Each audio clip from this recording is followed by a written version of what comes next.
This is completely dry. Now we're gonna go in with the red.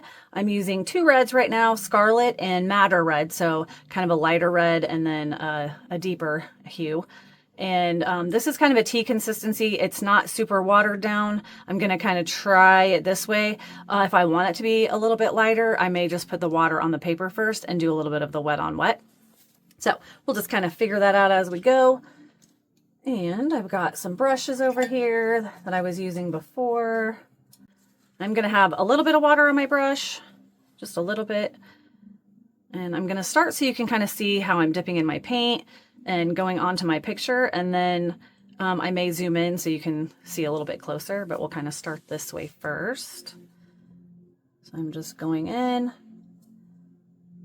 and filling in my pencil lines.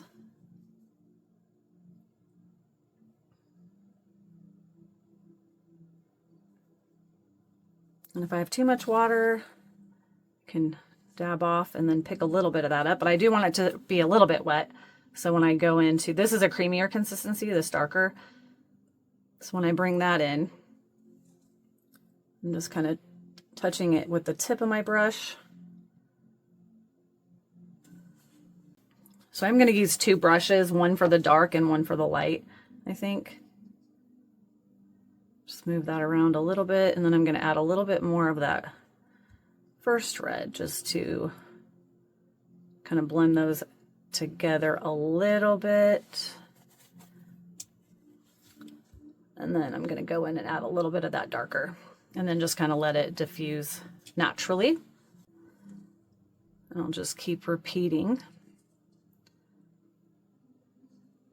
those steps. Now I am going to do an outline in much of this drawing, so I don't worry too much if I get outside the lines, but remember, you keep your brush kind of perpendicular if you want to stay in the line, or if you can have your hand like this or like this and you go around just the edge, you can also, but since I'm right-handed, I can go along this way here, but up here I can't, and I don't like to do this, so I just keep my brush kind of perpendicular like that. And you always want to be pulling or pushing the paint in the same direction.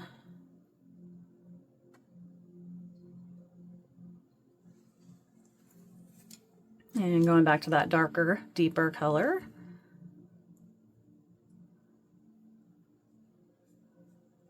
Keeping mostly on this right side.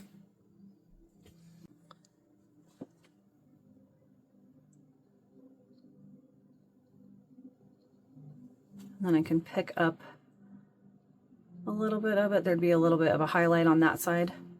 Might go in and do that as well right there.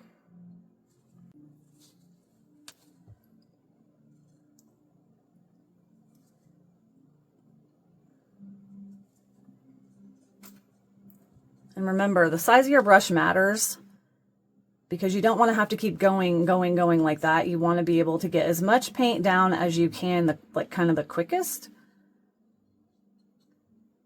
So as I get into the bigger areas, I will move to a little bit of a larger brush.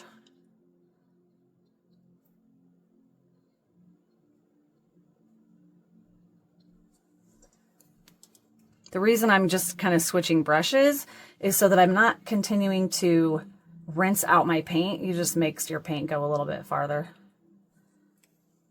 which is kind of nice.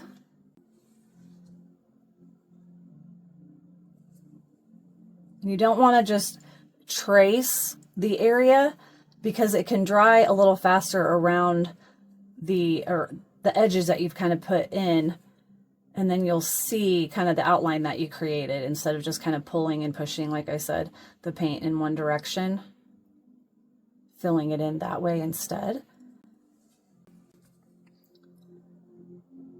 I know, I think of when I colored in a coloring book growing up, I always kind of outlined the little drawings first in one of the colors, and then I'd kind of go and fill it in. It's funny how I kind of did it that way.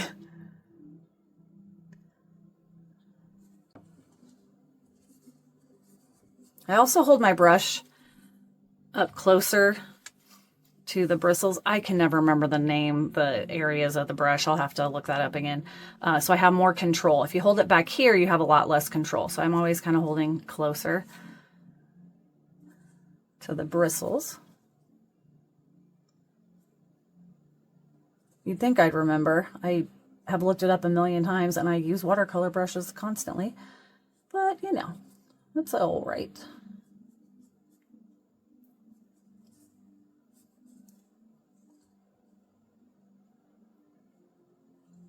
I also want to have paint ready to go, so I'm not having to keep mixing paint as I am going, because then I might not get the consistency the same, and then it kind of changes it, and I might be bringing in more water, or you don't really want that. You want it to kind of stay the same consistency, at least within each area.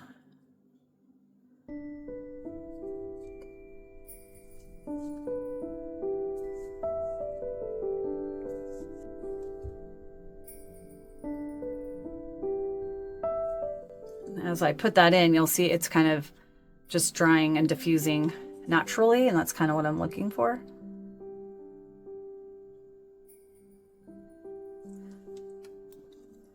But if I think it's too harsh of an edge, I can kind of go in and disperse it gently.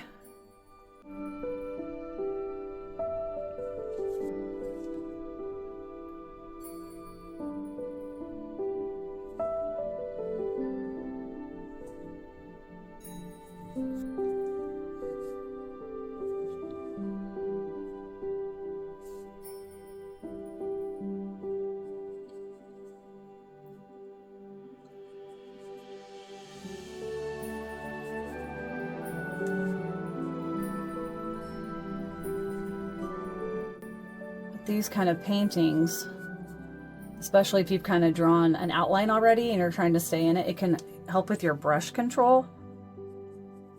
It's good practice.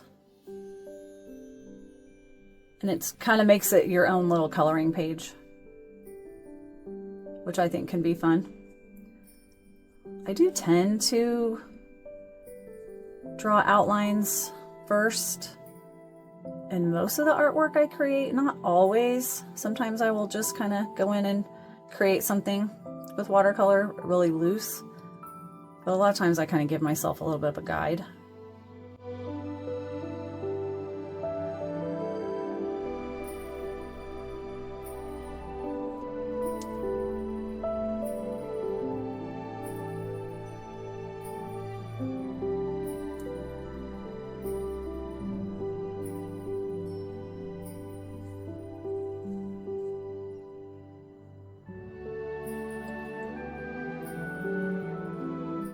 I do like the Polina Bright brushes, or any other watercolor brushes that have a really nice point, because then you can get into smaller areas even if it's a little bit of a larger brush.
I'm going to go ahead and kind of flick my brush a little bit here on these edges. Again, I got to turn my paper. There's one way I can flick better than the other. Got to watch up here because it's still wet.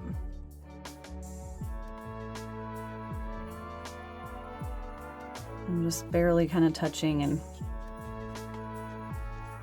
just giving the old little flick here just to begin kind of building up those little whiskers. When working on projects like this, especially, this is a little bit of a larger project, you have to remember that everything goes through a little bit of an ugly phase, if you will, and then it all comes together when you start adding the details, the highlights and the lowlights. So you just gotta kind of stick with it. Trust the process, as they say, for the most part.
Again, I'm just touching the very tip of my brush to drop in that darker color. And right here, there's like a bead right there, which just means it's like a little bit of just a tiny bitty little pool of it, if you will. You can just pick that up with the tip of your brush, make it like your brush is kind of a sponge.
I'm gonna leave these two areas dry for right now and come back to them since it's all wet in here. So I'll just kind of work my way down still. And I am gonna move to a larger brush for this area.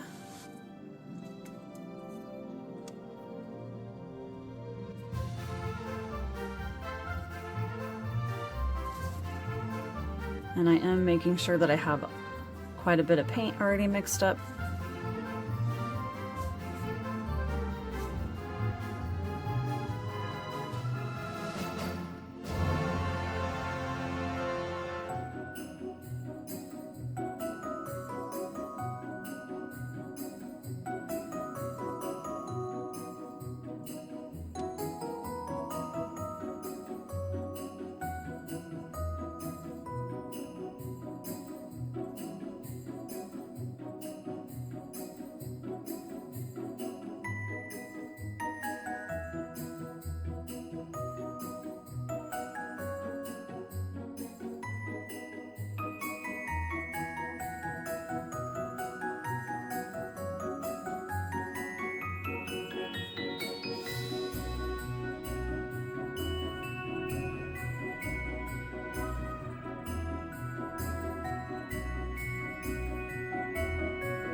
I'm just using this brush to pick up a little bit of those beads that I get, or like if there's a little bit too much water, you can just kind of dab some of that off with the brush.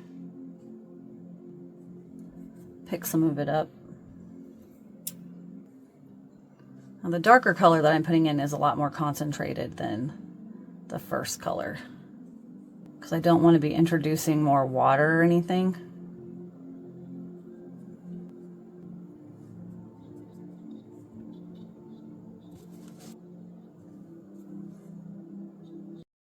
As I'm wrapping this portion of the painting up, I wanted to mention that the coloring of this video is a little off due to some setting that I had turned on before recording.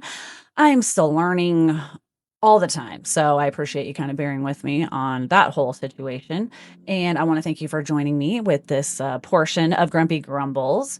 And in the last video, which I will be posting before Christmas, we will be adding outlines, highlights, fur, and whiskers.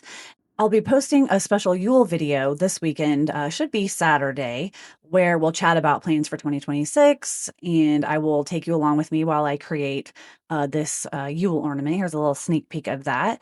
And as always, please comment with any questions, and all of my supplies will be listed in the description box. And until next time, take care of yourself, and I will see you very, very soon.